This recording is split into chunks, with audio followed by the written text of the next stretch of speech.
marcianos. ¿Por qué tantas especulaciones y fantasías sobre los marcianos y no sobre los saturnianos o los plutonianos? Sin duda porque Marte, a primera vista, se parece mucho a la Tierra. Es el planeta más cercano cuya superficie podemos ver. Hay casquetes polares, nubes blancas a la deriva, terribles tormentas de polvo, cambios de estaciones e incluso días de 24 horas. Es tentador imaginárselo como un mundo habitado. Marte se ha convertido en una especie de plaza de toros mítica sobre la que hemos proyectado nuestras esperanzas y temores terrenales. Los mitos tenebrosos sobre Marte han resultado ser falsos, de forma que algunas personas se han pasado al extremo opuesto y han llegado a la conclusión de que el planeta ofrece poco interés. Han empezado a cantar blues al planeta rojo. No obstante, el verdadero Marte es un mundo de maravillas. Sus perspectivas futuras son mucho más intrigantes que nuestras antiguas ideas sobre él. En este siglo hemos examinado la arena de Marte y hemos logrado llegar allí convirtiendo nuestros sueños en realidad.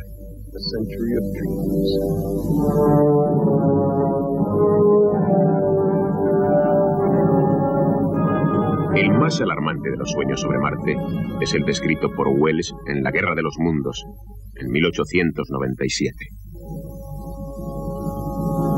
Nadie hubiera creído en los últimos años del siglo XIX que este planeta estaba siendo observado muy directamente por seres inteligentes superiores al hombre, aunque también mortales.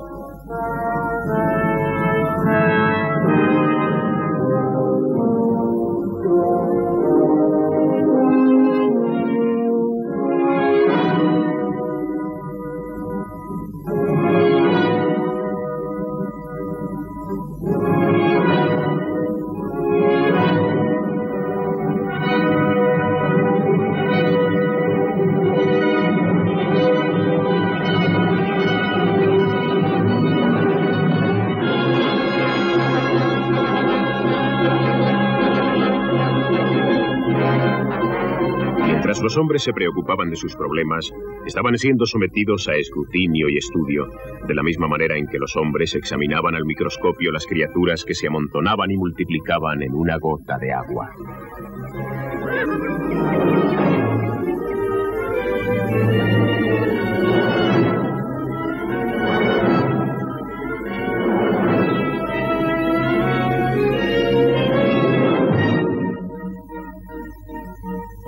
Con infinita complacencia los hombres recorrían el globo preocupados de sus pequeños asuntos y se sentían tranquilos y seguros en cuanto a su soberanía sobre la materia.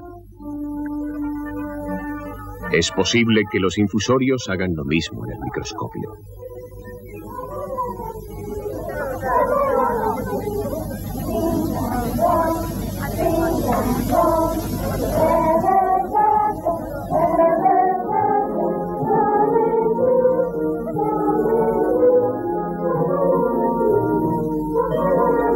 Nadie se paró a pensar que los viejos mundos del espacio podían representar un peligro para los humanos, preocupándose solamente de descartar la idea de que la vida en ellos fuera posible o probable.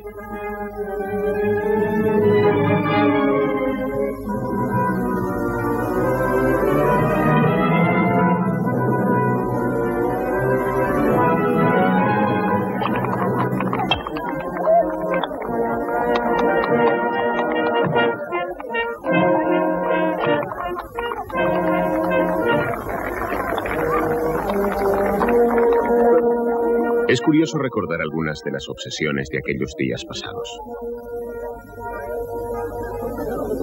Como mucho, los hombres imaginaban que podía haber otros seres humanos en Marte, aunque inferiores a nosotros y dispuestos a recibirnos en calidad de misioneros. Sin embargo, a lo largo del ámbito espacial podía haber frías y antipáticas inteligencias que miraban a la Tierra con envidia y que con lentitud y seguridad organizaban sus planes de ataque.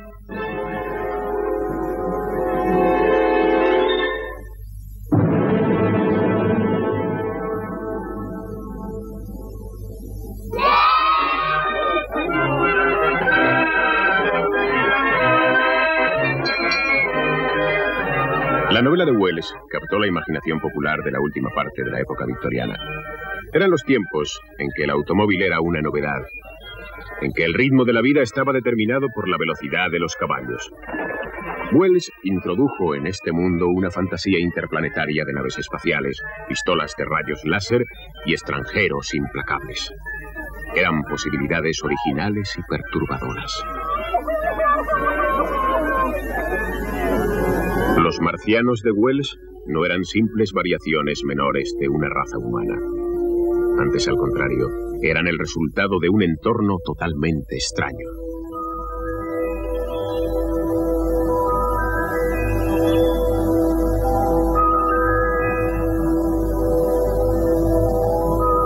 $40 años más tarde, esta fantasía todavía alcanzaba a millones de personas en la América inquieta por la guerra, al ser dramatizada en la radio por el joven Orson Welles.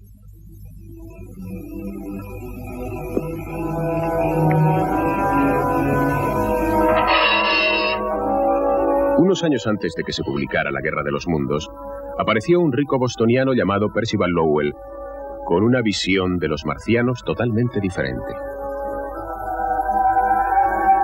Lowell utilizó a los marcianos de Wells para examinar la sociedad contemporánea a través de ojos ajenos. Aunque Wells opinaba que los marcianos de Lowell eran muy reales.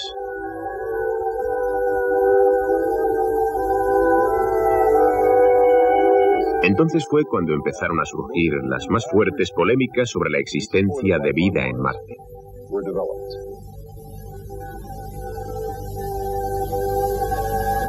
Lowell se interesó por la astronomía desde jovencito.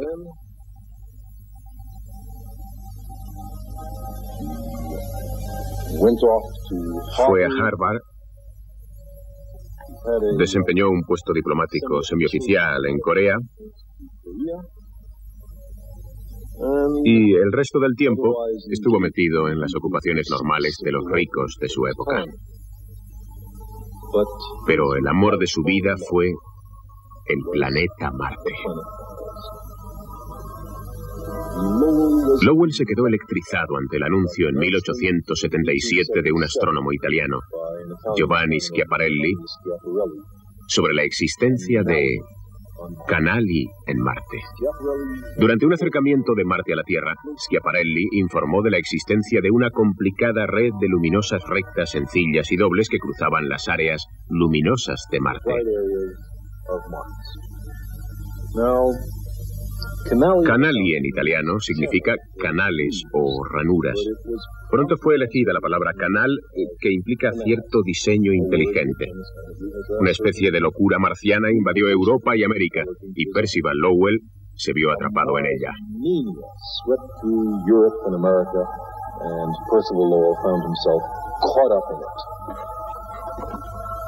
En 1892, Schiaparelli empezó a perder la vista y anunció que abandonaba sus investigaciones sobre Marte. Lowell decidió continuar su trabajo.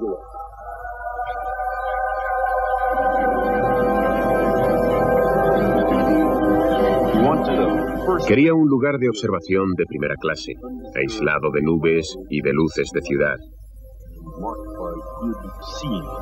y que tuviese un buen seeing.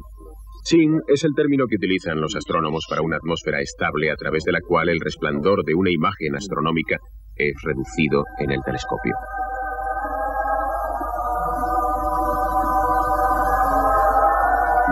Lowell construyó su observatorio lejos de su casa, en el monte Marte de Flagstaff, Arizona.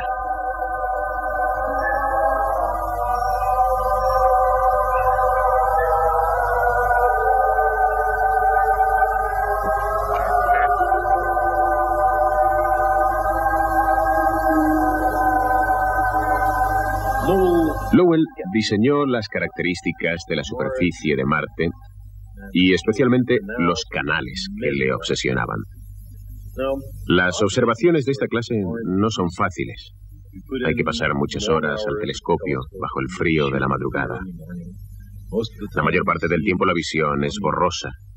Cuando la visión es mala, la imagen de Marte se difumina y distorsiona y hay que olvidar lo que se ha observado.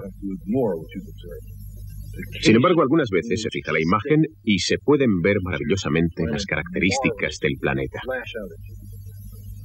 Entonces, debe recordarse lo que se ha visto y describirlo con exactitud sobre el papel. Se deben apartar todos los prejuicios y poner por escrito con una mentalidad abierta las maravillas que Marte guarda para nosotros. Este es el cuaderno de notas de Percival Lowell. Esto es lo que creyó ver.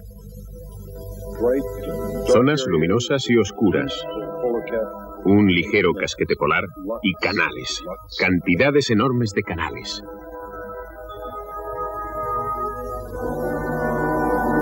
Lowell creyó que estaba viendo una red que circundaba al globo de grandes canales de irrigación que llevaban agua de los casquetes polares a los sedientos habitantes de las ciudades ecuatoriales.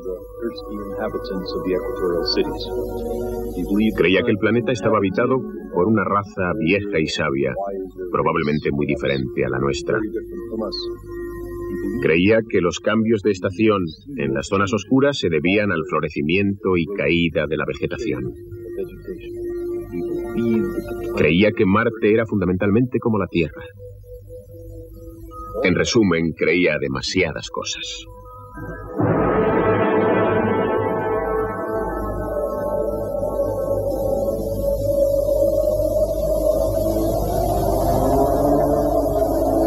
Los marcianos de Lowell eran una raza en extinción. Sus antiguas ciudades se habían convertido en ruinas. Lowell creía que el clima de Marte estaba cambiando, que su preciosa agua se escurría hacia el espacio y que el planeta se estaba convirtiendo en un mundo desierto. Pensaba que los canales eran una última medida desesperada, un heroico esfuerzo de ingeniería para conservar el agua tan escasa. Aunque su tecnología era más avanzada que la nuestra, no estaba preparada para hacer frente a una catástrofe planetaria.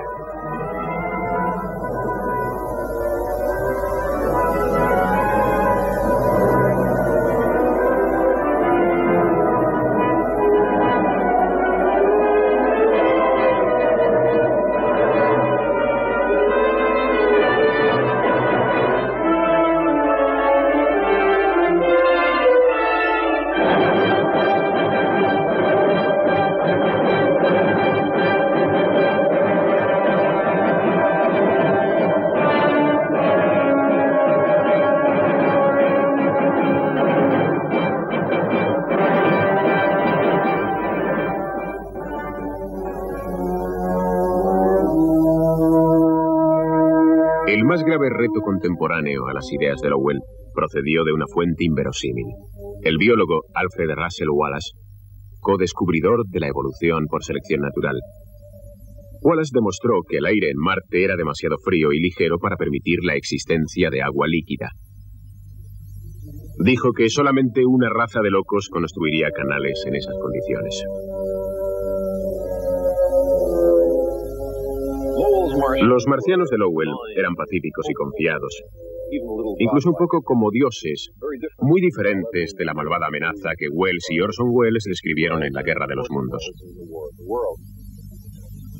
Ambos conceptos entraron en la imaginación pública a través de los suplementos dominicales, la ciencia ficción y las excitadas generaciones de niños de 8 años que se imaginaban que algún día podrían llegar a viajar al lejano planeta Marte.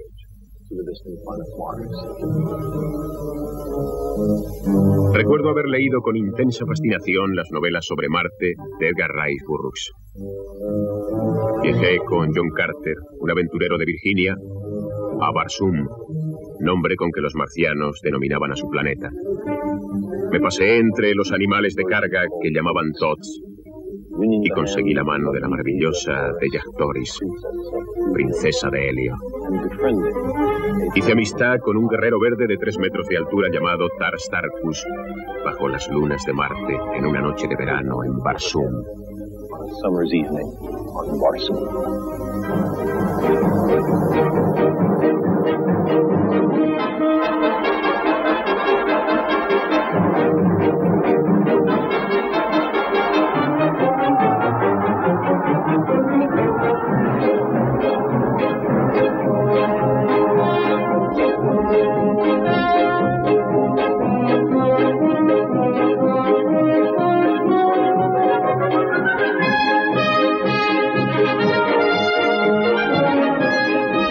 Despertó la curiosidad entre los niños. yo era uno de ellos, en considerar la exploración de los planetas como una posibilidad real de que los hombres llegaran algún día a aventurarse a ir al lejano Marte. John Carter llegó a Barsoom colocándose en un campo abierto con los brazos extendidos y concentrándose en Marte. Recuerdo haber pasado muchas horas de mi infancia al atardecer con los brazos totalmente extendidos, pidiendo a Marte que me transportara a él. Pero nunca resultó. Tenía que haber una forma mejor. Y la había. El verdadero camino a Marte fue abierto por un muchacho enamorado de los cohetes.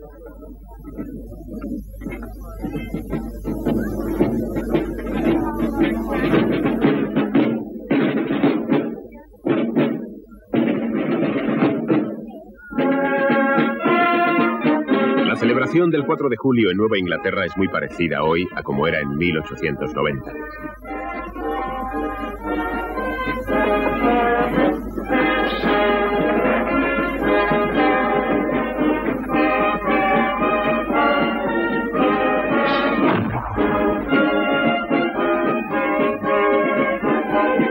Entonces, como ahora, el momento cumbre de las fiestas eran los fuegos artificiales.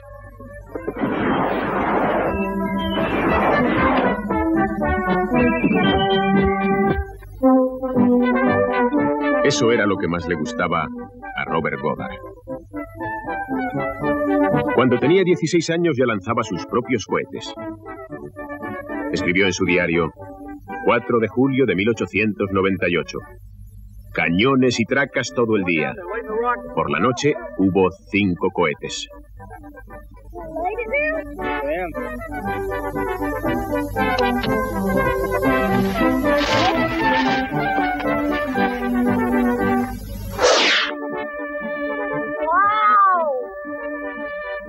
Ese mismo año se publicó en el Boston Post La Guerra de los Mundos en forma de serial.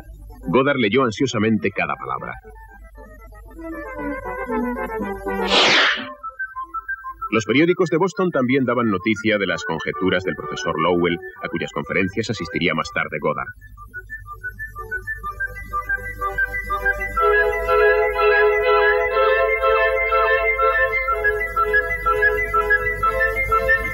Las imágenes de Marte lanzadas por Wells y Lowell sedujeron al joven Goddard.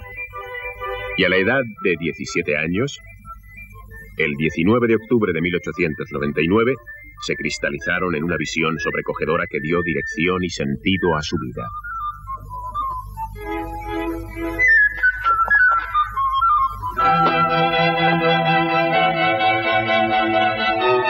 Desde las ramas de un cerezo en la granja de su familia, Goddard vio la forma de hacer algo más que especular sobre Marte.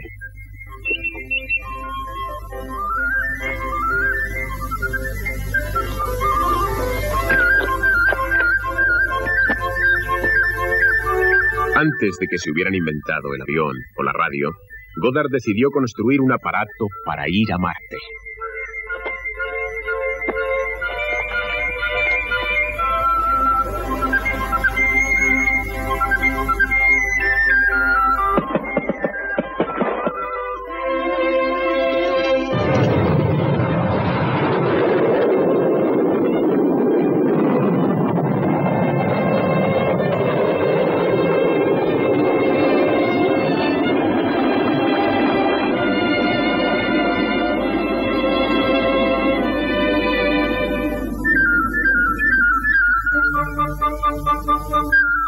Durante el resto de su vida celebró ese día de octubre como el día de su aniversario, el cumpleaños de su gran sueño.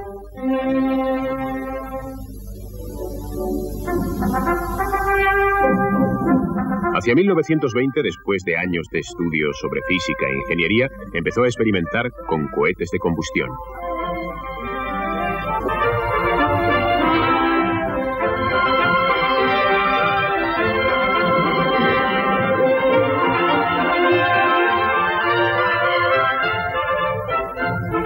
Para poder fabricar un cohete que alcanzara gran altitud, Goddard tuvo que crear los principios de toda una nueva tecnología. Inventó los componentes básicos que propulsan, estabilizan y guían a los cohetes modernos.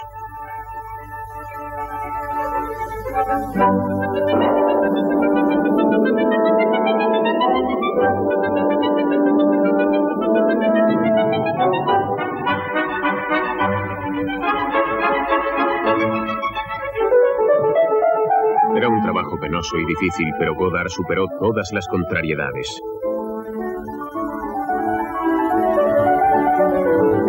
Utilizaba los fallos de un experimento como orientación para el siguiente. Mejorando constantemente las viejas técnicas e inventando otras nuevas, llegó a convertir gradualmente lo que era un juguete peligroso en un verdadero cohete en vías de ser un vehículo interplanetario.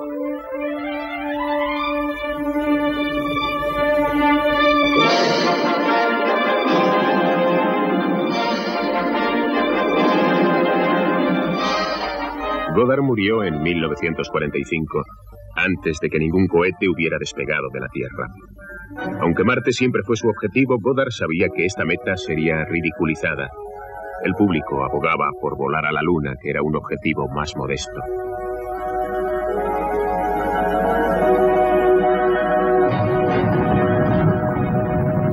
Aquellos sueños juveniles de viajes a Marte y a la Luna, compartidos por Goddard y un científico ruso llamado Konstantin Tsiolkovsky, se cumplieron tan solo unas décadas después de su muerte. Sin embargo, resultó que el primer planeta en ser visitado por un cohete fue la Tierra.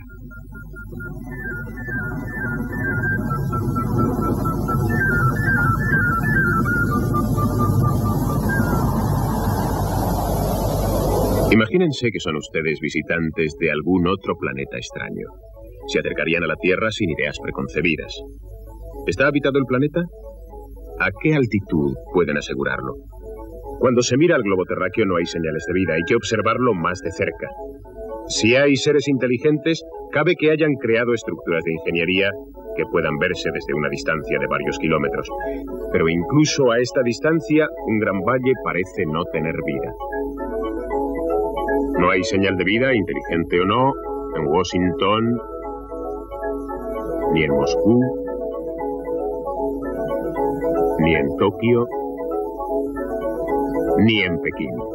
Si hay seres inteligentes en la Tierra, no han modificado mucho el paisaje en diseño geométrico regular cuando se analiza desde esta distancia. Pero cuando ampliamos 10 veces esta imagen, podemos incluso ver con detalle superficies de 100 metros de largo, como un campo de fútbol. Entonces la situación cambia.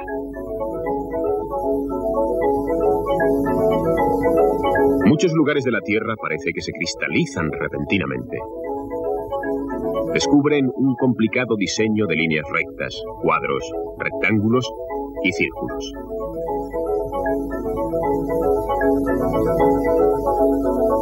Canales, caminos y sistemas de irrigación circular que demuestran la existencia de vida inteligente con una pasión por la geometría euclidiana y por la territorialidad. A esta escala se puede detectar vida inteligente en Boston, en Washington y en Nueva York. Ampliando otras 10 veces la imagen, también vemos que a los terrestres les gusta construir hacia arriba. Al atardecer o por la noche hay otras cosas visibles, las antorchas de pozos petrolíferos en el Golfo Pérsico o las brillantes luces de las grandes ciudades.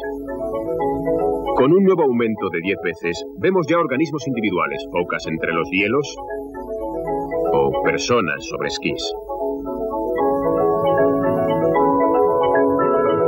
La vida inteligente en la Tierra se descubre primero por la regularidad geométrica de sus construcciones. Si realmente existió la red de canales de Lowell, es obligada la conclusión de que ese planeta está habitado por seres inteligentes. Pero no hay tal red de canales. Nuestra nave espacial no tripulada ha examinado Marte 1000 veces más detalladamente que Percival Lowell a través del telescopio.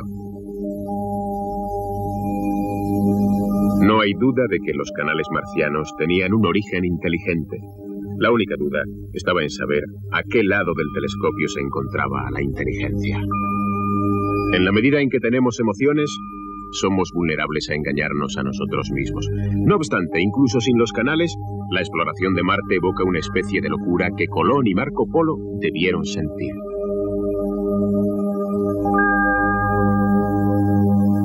Vemos muchos impactos, pero no encontramos canales, ninguno en absoluto. Hay fallas en la superficie y complejos diseños de colinas y valles, aunque son demasiado pequeños y no están en las zonas que deberían para ser los canales de Lowell. Y no parece que sean artificiales. Hay muchos signos de agua, viejos valles que siguen su camino entre los cráteres. El valle Nirgal, así llamado en recuerdo del dios de la guerra de Babilonia, tiene 1000 kilómetros de largo y 1000 millones de años. Parece ser que existió una época en que Marte era más caliente y húmedo de lo que es en la actualidad. Me pregunto si hubo vida alguna vez en los cenagosos remolinos de estos grandes sistemas fluviales. Las aguas corrían al mismo tiempo que se formaban los grandes volcanes de la meseta Tarsis, antes de formarse los actuales continentes de la Tierra. Debió de haber sido una época de mucha actividad en Marte. Igualmente antiguo es el Valle Mariner, un extraño abismo lleno de niebla. Si estuviera en la Tierra, se extendería desde Nueva York a Los Ángeles. Desprendimientos y avalanchas están erosionando gradualmente sus paredes que caen al fondo del valle. Allí, el viento remueve las partículas y forma inmensas dunas de arena. En todo Marte hay señales de fuertes vientos. Con frecuencia se encuentran cráteres que arrastran largas estelas de un material claro u oscuro, empujadas por el viento a modo de veletas naturales en la superficie de Marte. Para que la arena vuele en la ligera atmósfera de Marte, los vientos tienen que ser muy rápidos, llegando a veces a alcanzar la mitad de la velocidad del sonido. Pero algunas de las formas son tan extrañas y complicadas que no podemos estar seguros de que sean causadas por arena arrastrada por el viento. Hay otras señales extrañas. Un suelo surcado con cierto parecido a un campo arado hace 1000 millones de años. Y una de las características más extrañas de Marte, las pirámides de Elisio, que son 10 veces más altas que las de Egipto. Quizá sean solamente montañas esculpidas por los fuertes vientos, pero quizá haya algo más.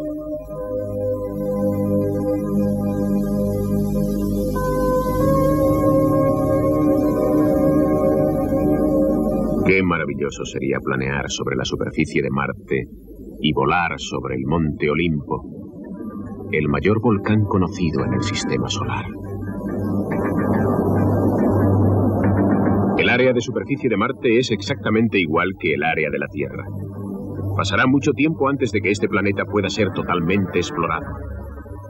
El único canal de Percival Lowell que corresponde a algo real es el Valle Mariner. Tiene una longitud de 5000 kilómetros y se puede ver incluso desde la Tierra. El Gran Cañón del Colorado cabría en uno de sus afluentes menores.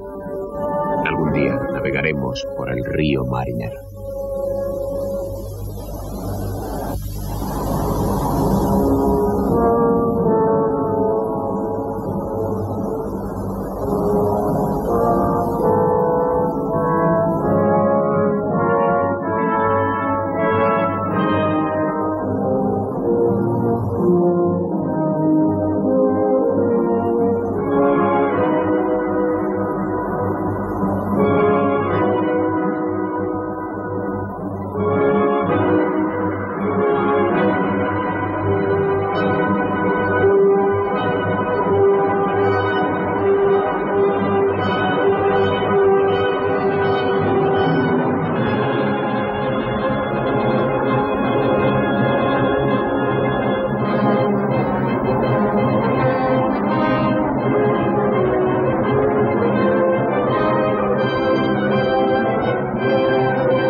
Las dunas de Marte es, todavía, solamente un sueño.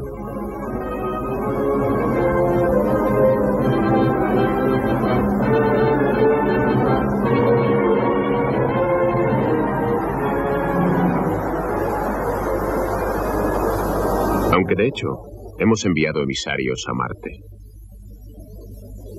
Sus nombres son Viking 1 y Viking 2. El problema era dónde debían aterrizar. Sabíamos que los volcanes de Tharsis eran demasiado altos. La ligera atmósfera de Marte no sostendría nuestro paracaídas. El gran Valle Mariner era demasiado escabroso e imprevisible. Los casquetes polares eran demasiado fríos para que el núcleo del módulo se mantuviera caliente. Había lugares fascinantes, pero que eran demasiado altos, ventosos, duros, blandos, escabrosos o fríos. Nos preocupaba la seguridad del lugar de aterrizaje. Quizá fuimos demasiado cautos. Por fin elegimos dos lugares. Uno, que optimistamente llamamos Utopía, para el Viking 2.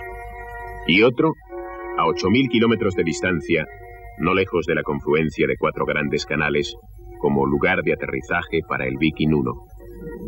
Un lugar llamado Chryse, palabra griega que significa tierra de oro.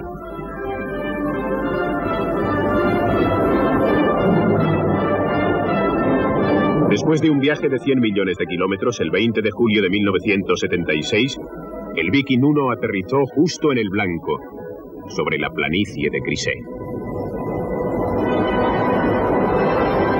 No habían pasado 80 años desde que Robert Goddard había tenido su visión subido a un cerezo en Massachusetts.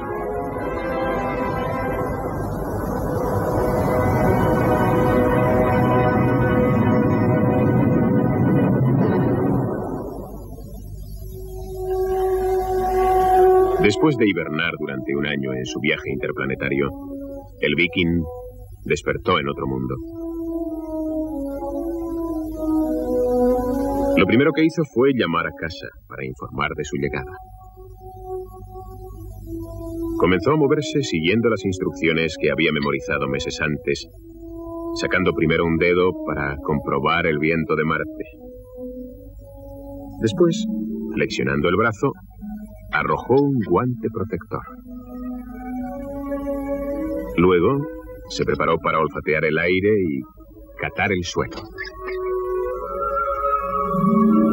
Finalmente, abrió los ojos para contemplar su nuevo entorno.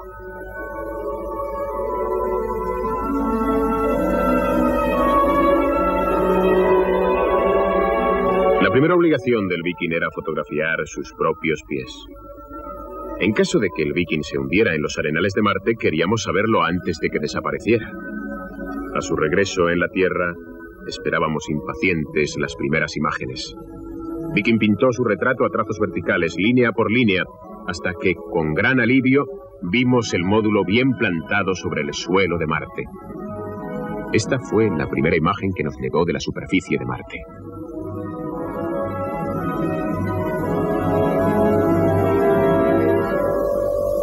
Las cámaras de las naves Viking reflejaron una especie de desierto rocoso.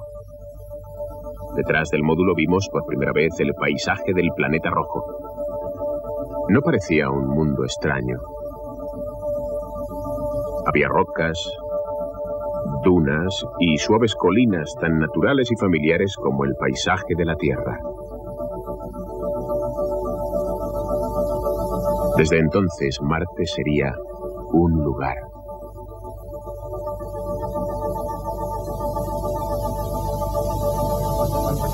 Se vio que la densidad de la atmósfera de Marte era un 1% menor que la nuestra y estaba compuesta principalmente de CO2.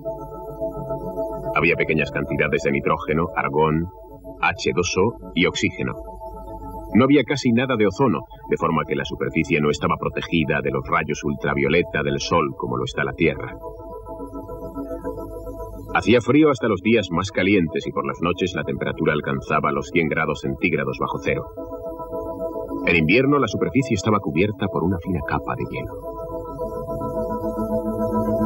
Los lugares de aterrizaje fueron elegidos por ser seguros y llanos. Los Viking revolucionaron nuestro conocimiento de este planeta rojo. Naturalmente me hubiera sorprendido ver salir de detrás de una duna a un explorador con su mula, aunque la idea parecía ser curiosamente normal.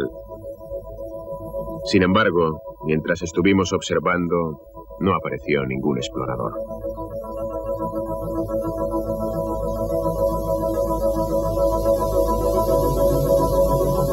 Examinamos con sumo cuidado todas las fotos que las cámaras enviaron, pero no había rastro alguno de los canales de Barsoom. Ninguna azorada princesa, ningún guerrero verde de 3 metros, ninguna pisada, ni siquiera un cactus o una rata canguro. Quizá había vida dentro de las rocas o debajo de la tierra, pero si la había, no aparecían rastros de ella.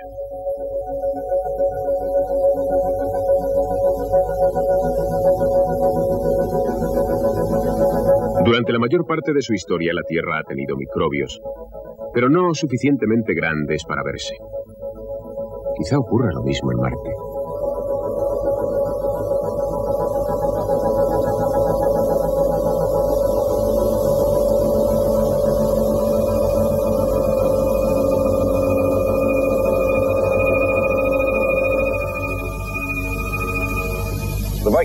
El módulo del Viking es un aparato fantásticamente diseñado y equipado.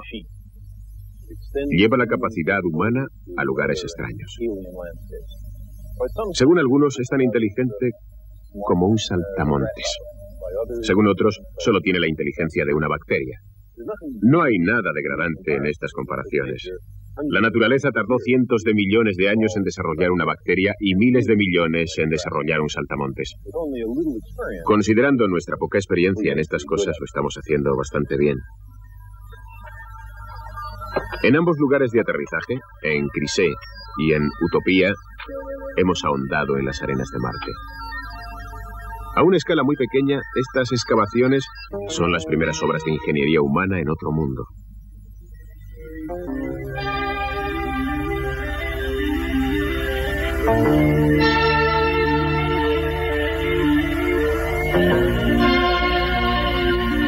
El brazo robot recoge muestras del suelo y las deposita en varias probetas.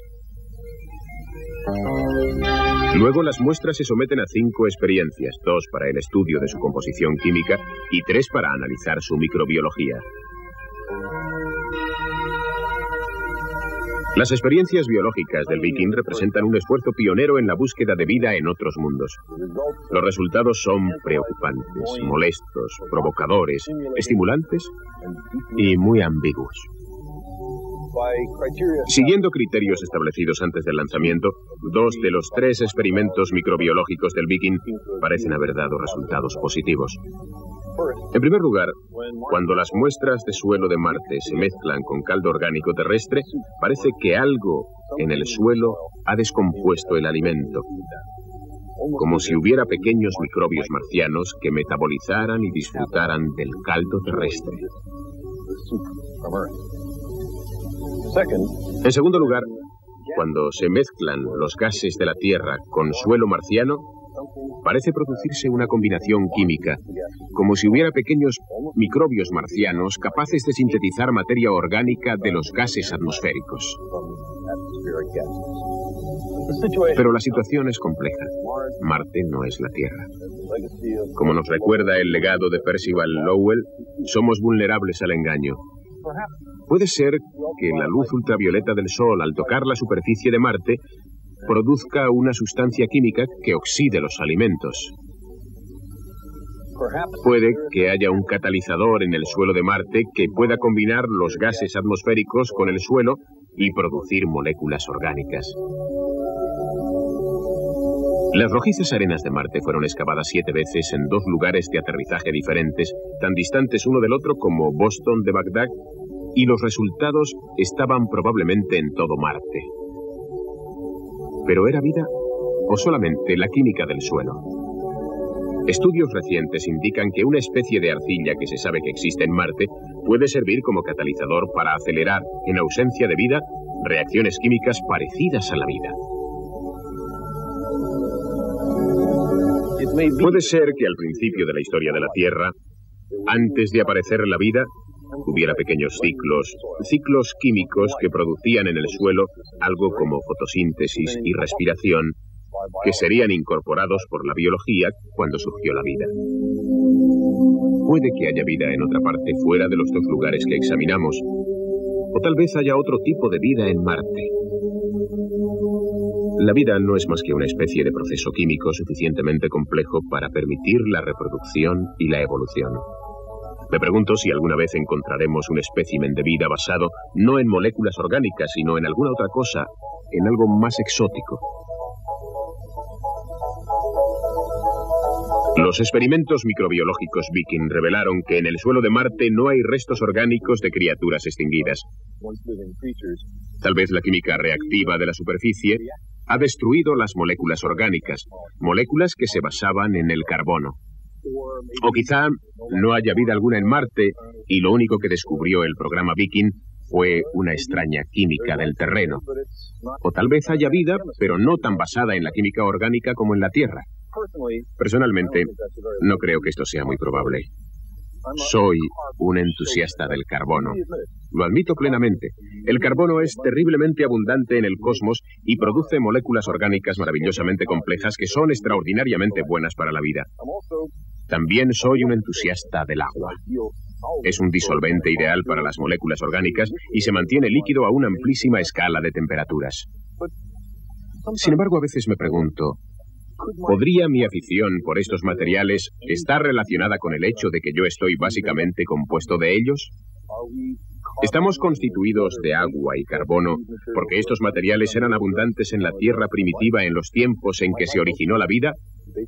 ¿Podrá ser que la vida en otras partes esté basada en materiales diferentes? Yo soy una colección de moléculas orgánicas con el nombre de Carl Sagan. Ustedes son una colección de moléculas casi idénticas con nombres distintos. ¿Es eso todo? ¿No hay nada aquí más que moléculas? Algunos piensan que esta idea es un poco degradante para la dignidad humana, pero en lo que a mí respecta, considero que es inspirador y estimulante descubrir que vivimos en un universo que permite la evolución de máquinas moleculares tan complejas y sutiles como nosotros. La esencia de la vida no se basa en los átomos y las pequeñas moléculas de las que estamos hechos, sino en la forma y el orden en que están ensambladas. A veces leemos que los productos químicos que componen el cuerpo humano tienen un valor en el mercado de 100 pesetas, de 1000 pesetas o alguna otra cantidad. Es deprimente ver que nuestros cuerpos están tan infravalorados, aunque estos cálculos sean para seres humanos reducidos a sus más simples componentes. ¿Qué es todo esto? Son exactamente los átomos que forman el cuerpo humano, y además en su proporción correcta. Estamos hechos principalmente de agua, y esta no cuesta casi nada. El carbono es considerado como carbón. El calcio de nuestros huesos es yeso. El nitrógeno de nuestras proteínas es aire líquido. El hierro de nuestra sangre es en parte clavos oxidados, un poco de fósforo y algunos elementos de aluvión.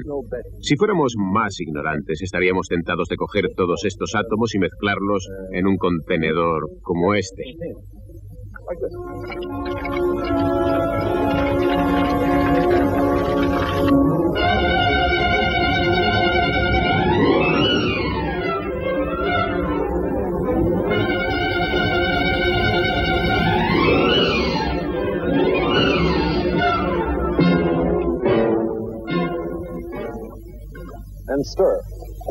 Los movemos. Por mucho que los removiéramos, al final todo lo que conseguiríamos sería una anodina mezcla de átomos. ¿Por qué íbamos a esperar otra cosa? La belleza de un ser vivo no está en los átomos que lo componen, sino en la forma en que los átomos están dispuestos y la información recibida a lo largo de 4.000 millones de años de evolución biológica. Todos los organismos de la Tierra están compuestos principalmente de átomos. Un cuentagotas lleno de ese líquido podría utilizarse para formar una oruga o una petunia si supiéramos mezclar los componentes. Toda la vida en la Tierra está hecha de la misma mezcla de los mismos átomos. En otro planeta, las probetas de vida podrían estar llenas de átomos y pequeñas moléculas muy diferentes. No obstante, creo que las formas de vida en muchos mundos consistirían en su mayor parte en los mismos átomos que se conocen aquí. incluso de las mismas grandes moléculas. De manera que no creo que podamos defender la idea de que exista vida en Marte apelando a la química exótica. Con frecuencia oímos hablar de posibles formas de vida en las que la silicona reemplaza al carbono. El amoníaco líquido reemplaza al agua. Pero con las temperaturas de Marte no parece que haya ninguna molécula verosímil compuesta de silicona que pueda tener un código genético. Y el amoníaco es líquido solamente a bajas temperaturas y a altas presiones. Algún día, en un futuro remoto, podremos llegar a tener una colección de jarras conteniendo la bioquímica elemental de otro mundo. No sé si habrá una con la etiqueta Marte. Pero si la hubiera, seguro que estaría llena de moléculas orgánicas.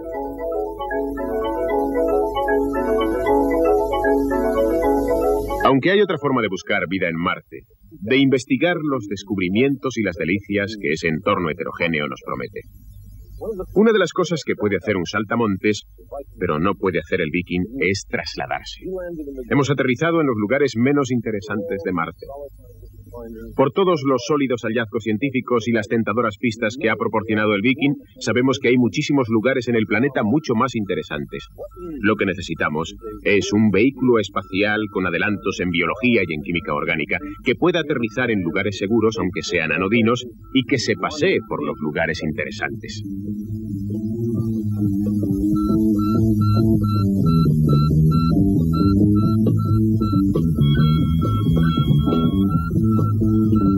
Este vehículo espacial fue desarrollado por el Instituto Politécnico Rensselaer. Tiene una larga lista de las torpezas que no debe cometer. Un vehículo marciano no tiene tiempo de preguntarse si debe intentar subir una cuesta. Las ondas de radio que viajan a la velocidad de la luz tardan unos 20 minutos en ir y volver a la Tierra. Para cuando recibiera la contestación sería un montón de chatarra en el fondo de un cañón. Un vehículo espacial tiene que pensar por sí mismo.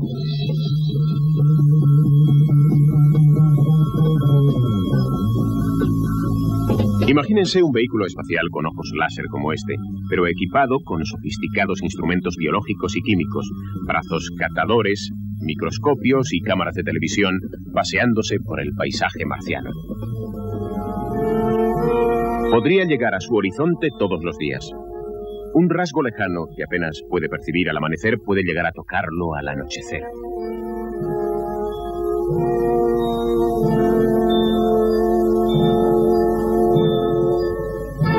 Miles de millones de personas podrían ver la aventura en sus aparatos de televisión con el vehículo espacial explorando los antiguos lechos fluviales o aproximándose cautelosamente a las enigmáticas pirámides de Elisio. Empezaría una nueva era de descubrimientos. Casi toda la especie humana presenciaría la exploración de otro mundo.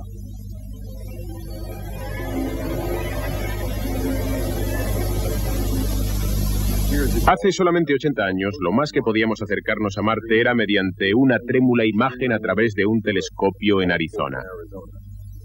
En la actualidad, nuestros instrumentos han conseguido realmente tocar el planeta. El Viking es un legado de Wells, de Percival Lowell, de Robert Goddard. La ciencia es un trabajo de colaboración que abarca generaciones. Cuando nos permite ver un nuevo horizonte, recordamos a los que prepararon el camino y también lo vemos por ellos.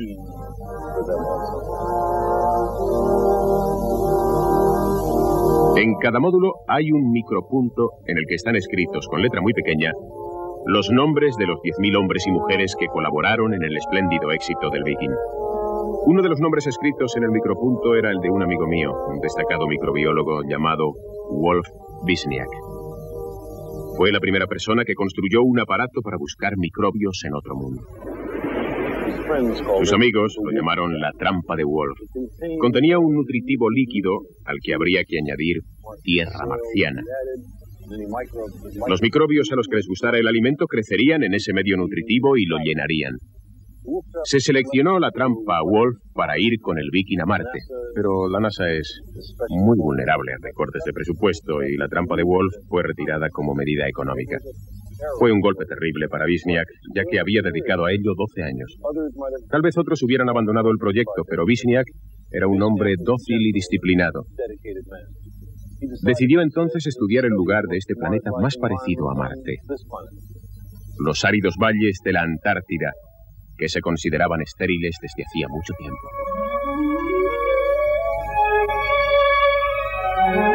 Sin embargo, Vizniak creyó que si podía encontrar microbios en estas zonas polares tan áridas, aumentarían las posibilidades de vida en Marte.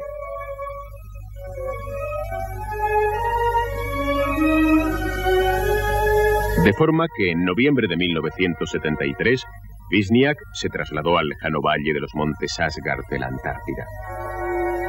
Instaló cientos de pequeños colectores de muestras, versiones en miniatura de los experimentos microbiológicos Viking.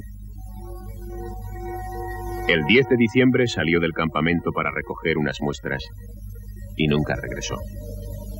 Se metió por una zona no explorada. Parece ser que resbaló en el hielo y cayó a una profundidad de 100 metros. A lo mejor algo llamó su atención, un posible hábitat de microbios o una inesperada zona verde. La última anotación en su cuaderno fue: recogida la estación 202 a las 22:30. Temperatura del suelo, 10 grados bajo cero. Temperatura del aire, 16 grados bajo cero. Era una temperatura veraniega típica para Marte. Más tarde se recuperaron algunas de sus muestras de tierra y los colegas de Vizniak descubrieron que realmente había vida en los áridos valles de la Antártida, que la vida es más tenaz aún de lo que habíamos imaginado. Este hecho puede ser muy importante para la historia futura de Marte.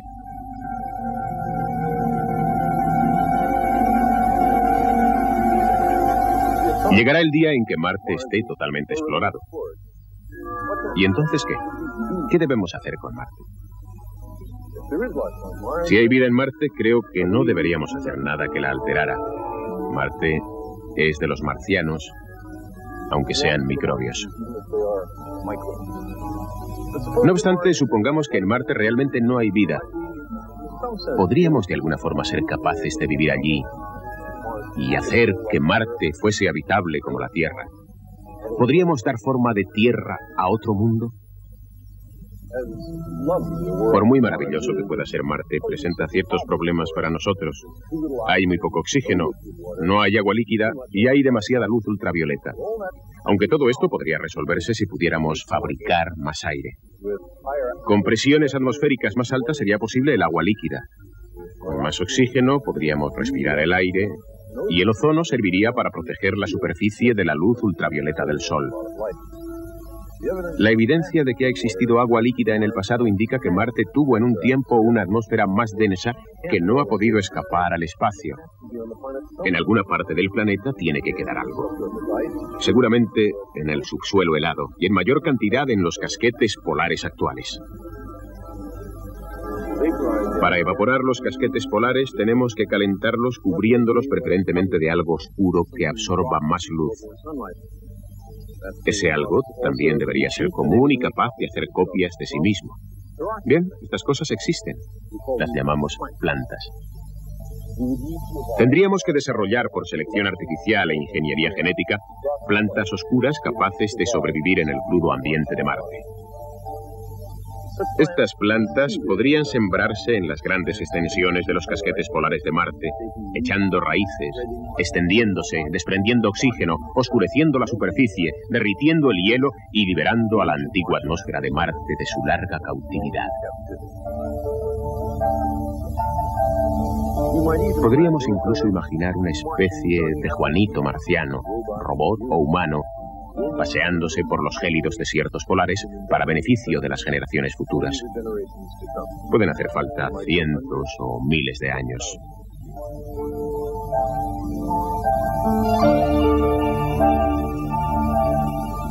Puede que entonces quisiéramos llevar el agua liberada de los casquetes polares a las regiones ecuatoriales más calientes. Y hay una manera de hacerlo: construyendo canales. Pero eso es exactamente lo que Lowell creyó que ocurría en Marte en su época. La idea de una red de canales construida por marcianos puede que resulte ser una especie de premonición. Porque si el planeta llega a adquirir algún día aspecto terrestre, ello se deberá a seres humanos cuya residencia permanente y afiliación planetaria sea Marte.